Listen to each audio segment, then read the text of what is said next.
Welcome, everyone, to the Politics of Survival. I'm your host, Tara Reade, and I have a very special guest whom I really enjoy. I've been on his show, and I follow his work and share it quite often, so you'll recognize the name Niko House. Niko, welcome. Hey, thanks for having me on, Ty. I appreciate it. I'm really happy to have you on. We were just kind of talking off camera a little bit about regime changes. And what was ironic about that is remember all the rhetoric around how Biden and his, McFaul and Blinken and all of those people were saying, oh, we need regime change in Russia and get rid of Vladimir Putin. But the only regime changes I've been seeing in huge demonstrations have been in some of the Western countries. What do you think of that? I mean, it's kind of wild, huh?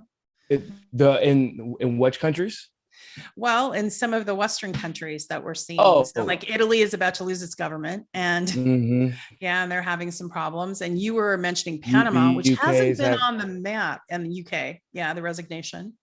Yeah, it's Panama's having their issues too, and that's generally an American-friendly country. Like it, we've been seeing that, like the regime change attempts that get the focus are obviously ones like in Sri Lanka, where they, insensibly benefit the U.S. or NATO powers, if you will.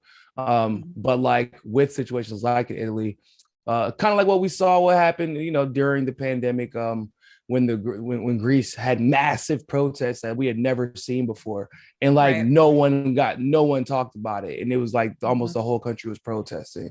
You see it a lot in France too, like. The entire Western world is demanding change within their governments, and really the oligarchy, if you will, and yet they're just pretending like it's not happening.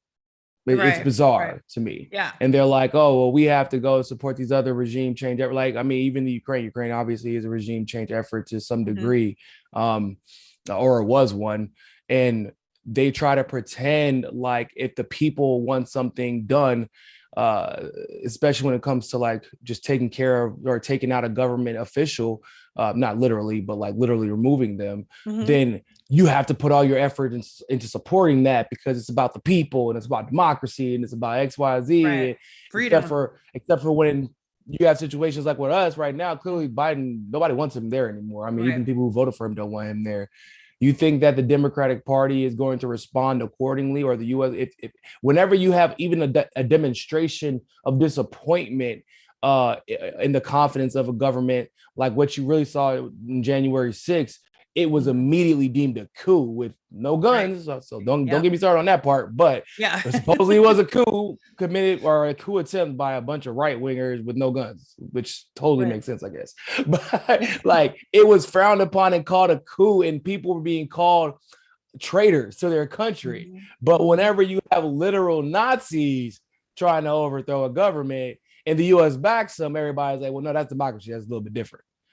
So like the neo-Nazi battalion, the Azov battalion in Ukraine. Yeah, you're absolutely right. I mean, it's getting so much. And in fact, BBC got caught.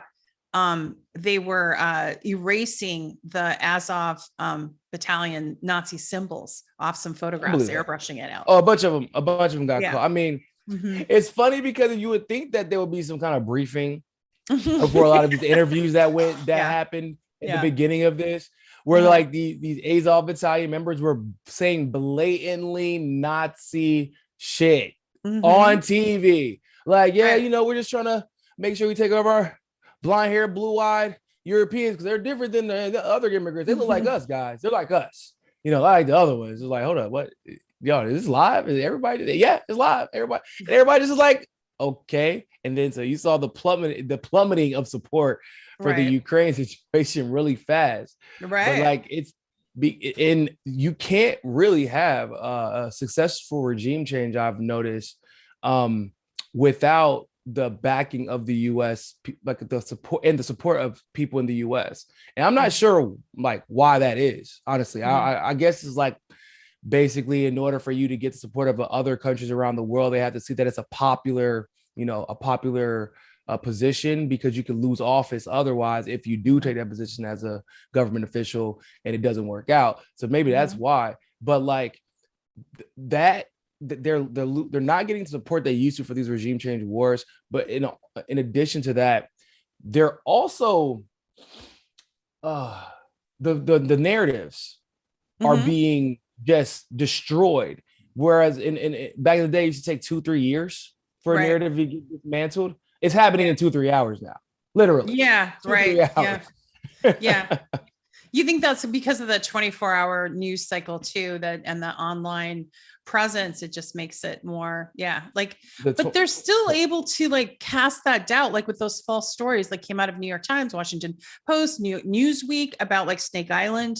They gave literally false stories. And then when they got caught, remember the response, I think it was in the New York Times when they responded saying, well, it was the stories weren't true, but they were morale boosters for the Ukraine. That sounds about right, actually. Morale boosters. How even with that, right? It's like the media now is like has like an all-time low. Like the people have an all-time low faith in anything the mainstream media says.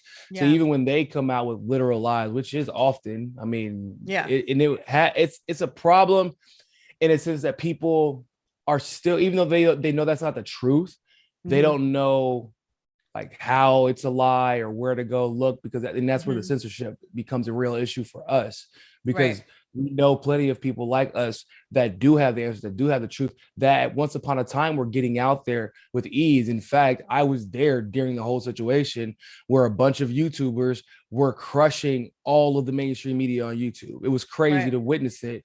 I mean, you're talking about there was people who could post 3 videos in a day and we're getting 50 to 100 to 150,000 views each video. Wow. And they're 10, 15-minute long videos from their garage or from their room.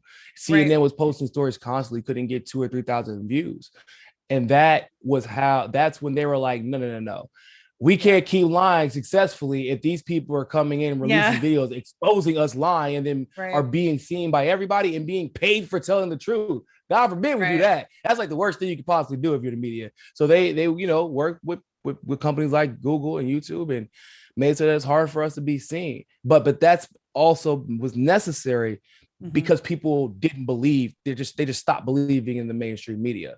So now it's just we're a gray area where we're just trying to navigate, the censorship and all that good stuff. But now people are also way more willing to go search for the truth. And so we still have an avenue to be successful in influencing opinion there.